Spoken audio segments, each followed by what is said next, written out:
হর হর মহাদেব। ওং নমো শিবায়। হ্যালো বন্ধুরা, আমি বিপর্ণা। আশা করি সবাই ভালো আছো। আমিও খুব ভালো আছি। আবারও চলে এসেছি আপনাদের সামনে নতুন একটা ভিডিও নিয়ে। শ্রাবণ মাস শুরু হওয়ার আগেই এই 3টি শুভ জিনিস বাড়িতে নিয়ে আসুন। ভোলানাথের কৃপায় ঘরে আসবে সুখ সমৃদ্ধি। ভগবান শিবের অত্যন্ত প্রিয় শ্রাবণ মাস আগামী কয়েকদিনের মধ্যে শুরু হতে চলেছে।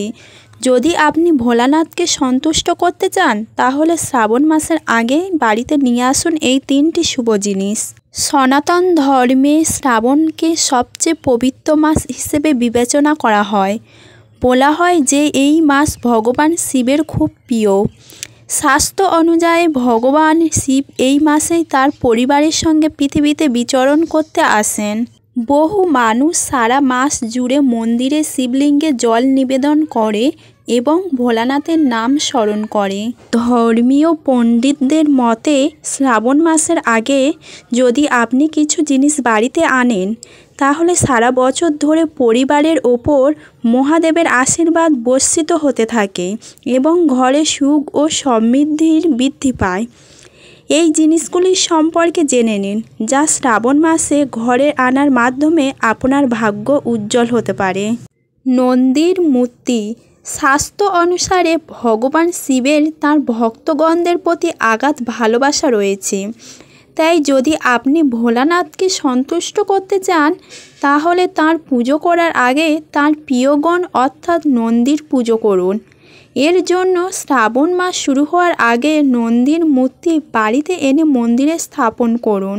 তারপর শ্রাবণ মাস জুড়ে নন্দী মহারাজ এবং ভোলানাথের পুজো করুন। এর ফলে ভগবান শিবের আশীর্বাদ আপনার ওপর বর্ষিত হতে থাকবে। ভস্ম। ধর্মীয় পণ্ডিতদের মতে ভোলানাথ ভস্ম খুব ভালোবাসেন। এটি তাঁর প্রিয় অলঙ্কার যা তিনি সর্বদা তার শরীরের পরিধান করেন।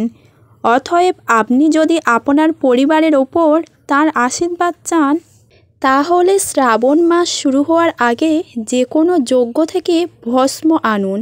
এরপরে শ্রাবণের কপালে ভস্মের তিলক লাগিয়ে ভোলানাথের পূজা করা উচিত। এটি করলে নেতিবাচক শক্তি ঘর থেকে দূরে চলে যায় এবং পরিবার সমৃদ্ধ হয়। রুদ্রাক্ষ।